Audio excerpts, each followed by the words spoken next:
इसके लिए हमको एक साथ लड़ना है, आपको थोड़ा आगे बढ़ना है। हम जिसके पास गए उन्होंने हम सहमत होता है, लेकिन कोई पहल करने के लिए आगे नहीं आता है। तो इसलिए हमने तय कर लिया, तो आगे तो जाना है, हमको जाना है। गोली अगर खाना है तो हमको ही खाना है, कोई तकलीफ तो उठाना है, हमको ही उठाना है। मेरा जितना सारा आदिवासी सोशल ऑर्गेनाइजेशन हो, जो भी हो, इवन पॉलिटिकल लीडर भी, सबसे बात हुआ, सब इसमें सहमत है जो आदिवासी को एकजुट होना है, एकजुट होके अपने के लिए लड़ना, उसमें किसी को दो मत नहीं है। लेकिन मुद्दा ही है आगे कौन आएगा, सामने कौन आएगा। तो इसलिए बोला है अगर कोई नहीं आएगा तो आपका हीरा भाई आगे आने के लिए तैयार है। मैंने बोला है दो बार निर्दलीय होकर हम जीत गया है और इस बार भी जीत जाएंगे, इसमें कोई दोहरा नहीं है।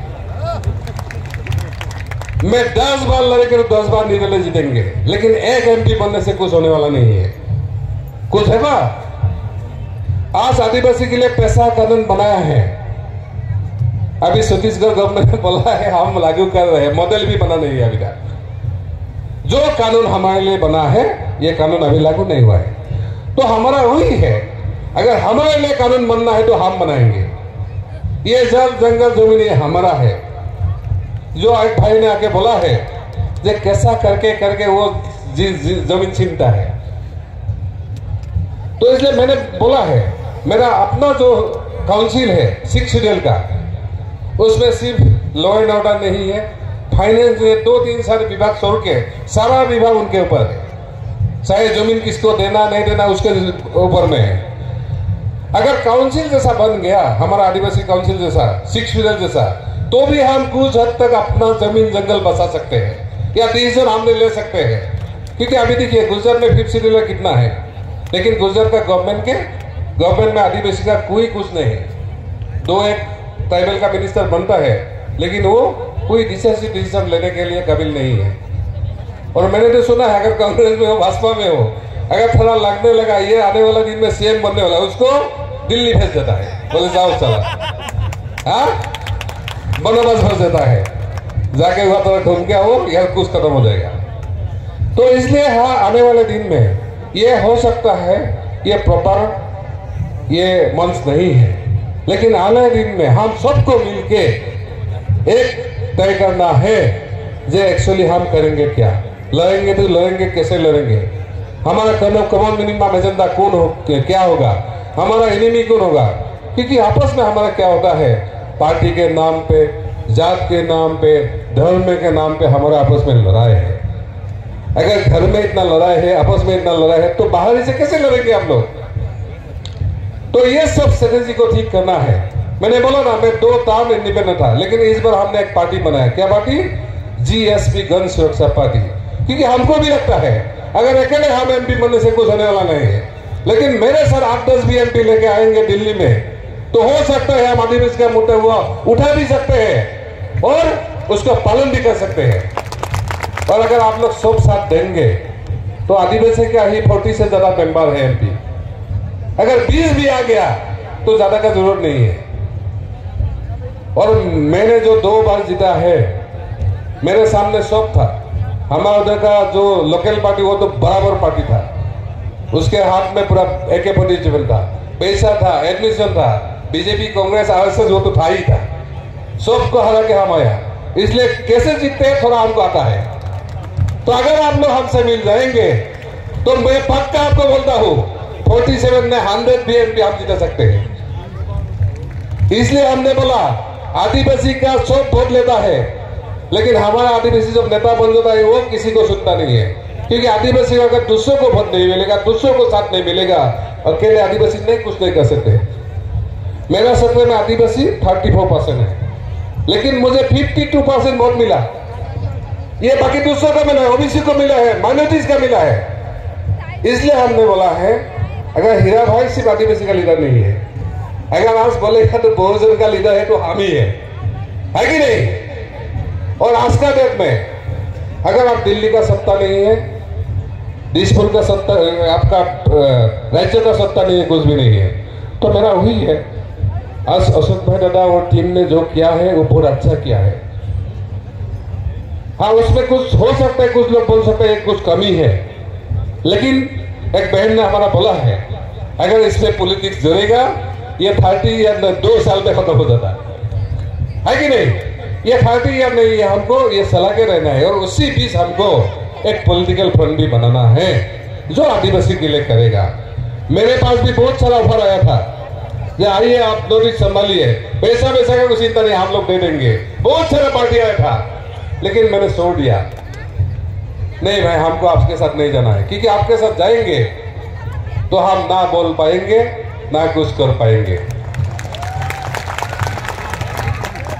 क्योंकि अभी ST/SC रिजर्वेशन सीट में लगभग कितना है 47 टोटल मेंबर है, लेकिन जब ST/SC का भला का बारी आता है तो मान हो जाता है, उसका मुंह में ताला लगा देता है कि नहीं?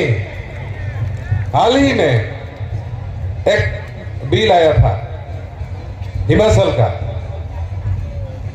इसमें हाथी बोल के ग्रुप को SC में डालने का था।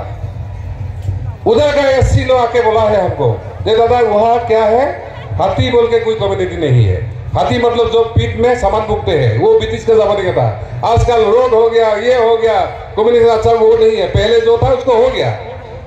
उसमें SC था 10%, SC था 30%, लेकिन सरकार ने क्या कर दिया, आधा 60% को SC में डाल दिया। तो पहले का जो ST/SC वो बोला है हमारा जो रिजर्वेशन था वो तो खत्म हो जाएगा।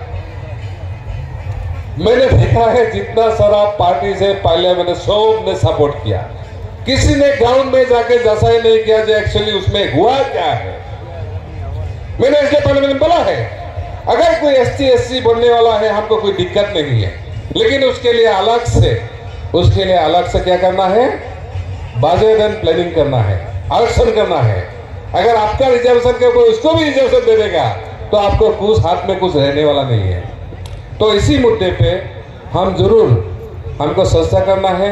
मैंने बोला भी है, मैं माफी भी चाहूंगी इस मंच में, शायद कुछ बात हमको नहीं बोलना था, लेकिन आया तो जब मौका मिल गया तो हमको यही बोलना है।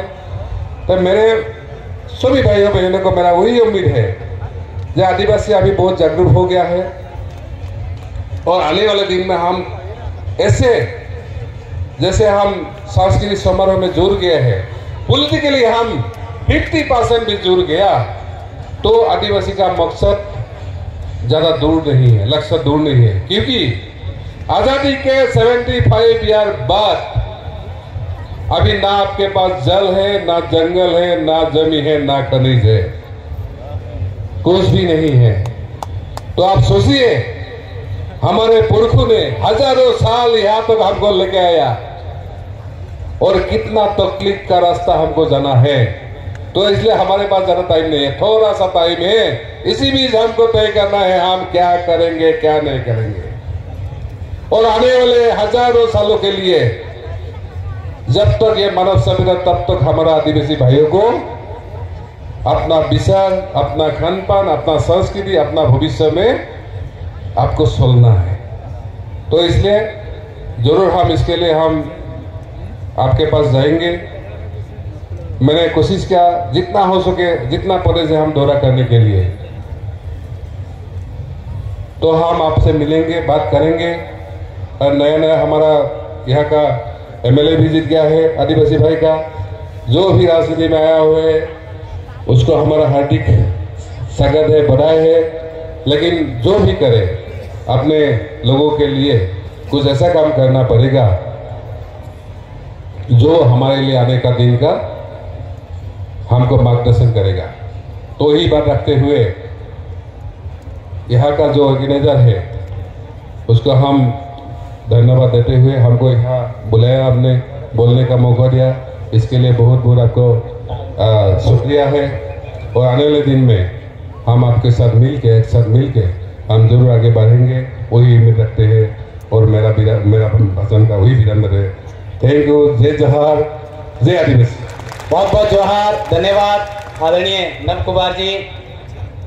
यहाँ एक और सूचना है